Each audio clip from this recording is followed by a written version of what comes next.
Welcome back to another Dynodaze video, a red FN2, Tomuse's. Yes, we love Tomuse. Jeno is strapping the vehicle down. This car is fairly standard, so not many modifications. So we're just going for drivability today, but let's see what we can pull out of the bag.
Okay, so this is a stock FN2. Mandate for today was, if there's more power to be had from a stock FN2, brilliant, but he wants those features and he wants that drivability.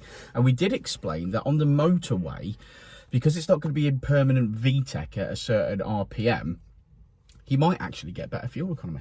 Yeah, well, normally on these they're set at 5.5, aren't they? So we generally set it at 6 for cruising if it changes over, and then obviously throttle dependency. So if it's wide open, it'll be 4,000. If it's less, obviously, if he's on part throttle, it'll be 6,000. So basically, when I'm on the motorway in my FN2, and my FN2 does return good miles per gallon, I think, I can cruise at whatever speed I want and not be on that higher cam. Yeah, I'll be on that higher cam, so it's nice, ain't it? Yeah, and obviously we've done the features. So we've done obviously the switchable maps. So he's got 4 switchable maps. He's got map 1 is mapped. Map 2 is mapped with all features. Which is your auto blip down throttle. Yeah, the flat foot shifting and adjustable launch control on the steering wheel if you've got a GT model.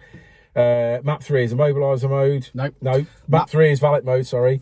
So it won't rev over 3,500. If you drop it off somewhere for a service, you don't want to... Like an MOT station, you don't want the spunky kid ragging it around the estate. Yeah. And then map 4 is immobiliser mode. Immobiliser mode is basically if you're going on holiday and you're leaving your car on the driveway, they can't even steal it with the keys. Yeah, they can't get it going. Unless they know how the maps work, but whatever.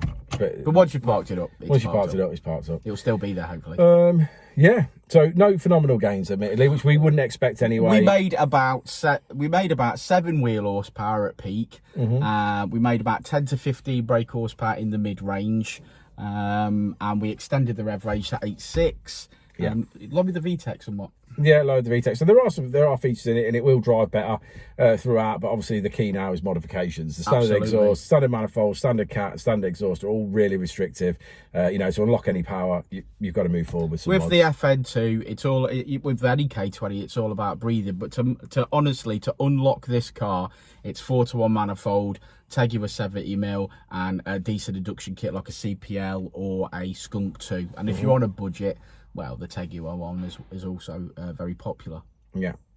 All right, let's have a look at the graph. Let's have a look at that graph. So there we have it.